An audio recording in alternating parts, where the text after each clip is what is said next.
Good morning, Conquerors. I hope that you have had a wonderful week running. I'm excited about today's discussion topic. I want to discuss reframing comparison.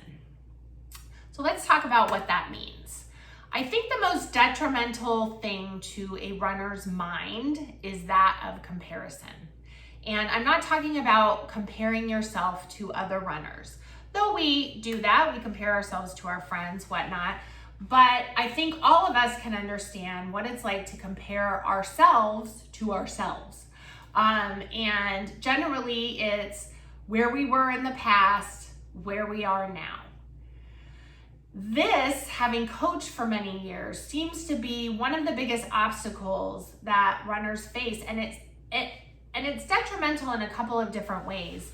You know, one is it keeps us from celebrating the accomplishments that are happening right now, that we're doing right now. Because when you compare to a past self who maybe had better running fitness, who was faster, etc., you lose that joy of, hey, I just accomplished something. It also puts you in the frame of mind to be pushing for something that may not be physically possible where you are now. I'm going to talk about my personal experience with this because it really resonated with me. And generally when things resonate with me, they resonate with you.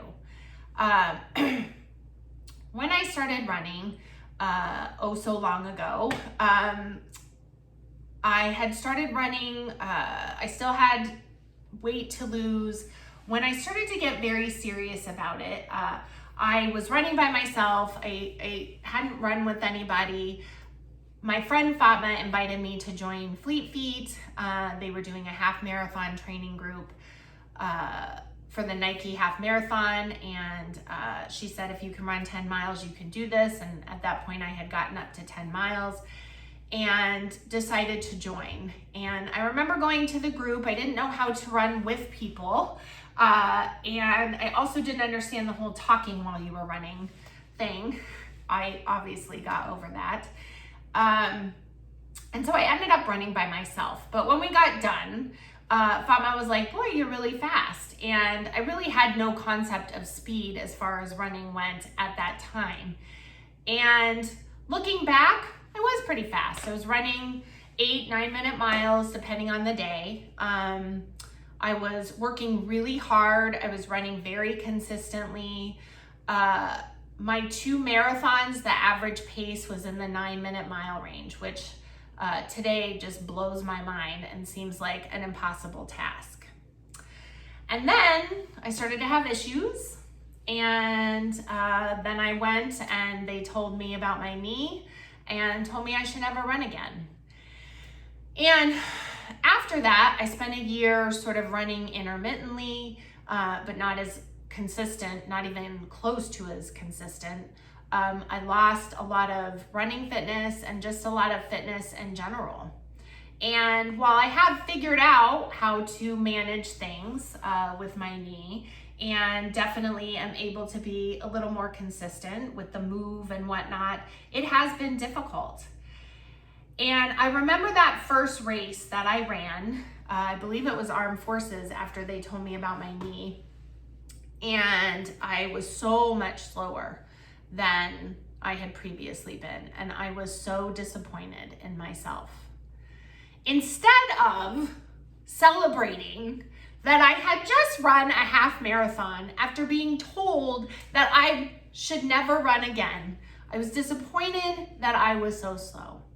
And that's because I was comparing myself now to myself then.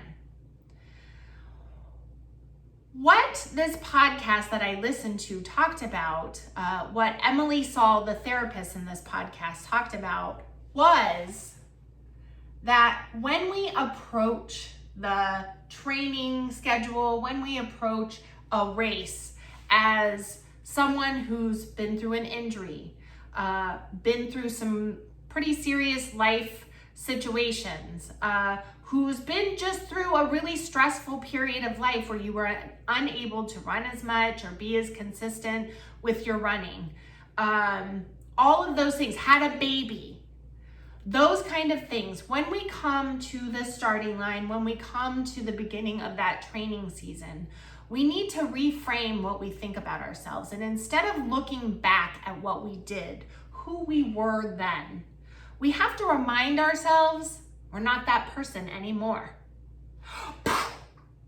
Was your mind just blown? Right? Such a simple idea. But no, I'm not the same person. I'm not the person who could run 5 days a week. I'm not the person who has the time to spend doing speed work and all of those other things. I'm not the person who didn't have a knee that doesn't swell when she runs sometimes and makes it hard to even walk, much less run. I'm older. I've had more things happen. I'm a different person than I was then. So why am I bringing the expectation that I will be able to perform physically in the same way as I did previously?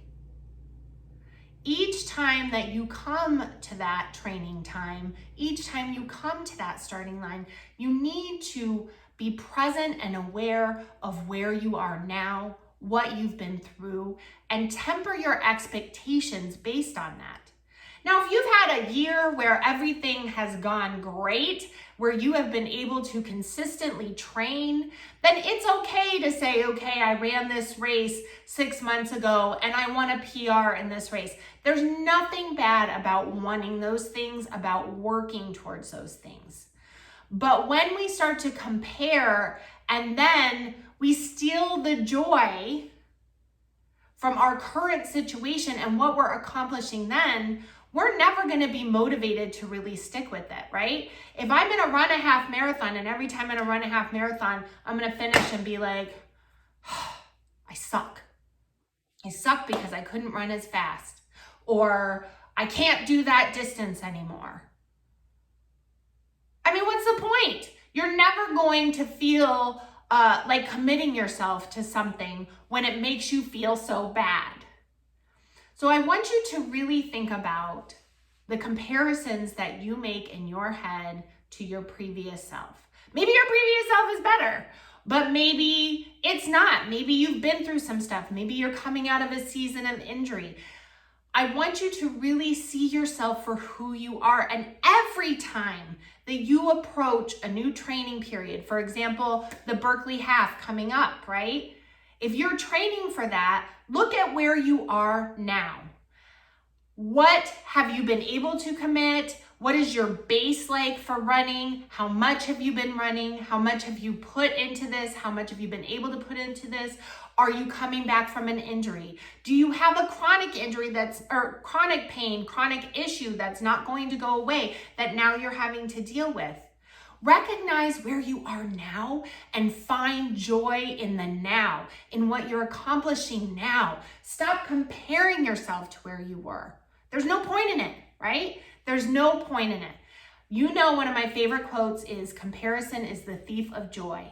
And it is the thief of joy, because it is absolutely ridiculous that I would run 13.1 miles and feel bad about myself because I didn't do it in the time that I think I should. I really hope that this idea helps you to reframe not only your running, but just life in general. Look at where you are now, stop comparing to where you used to be, and celebrate yourself and all the things that you are doing now. I hope you guys have a wonderful run. I miss you terribly. Have a great day and keep conquering.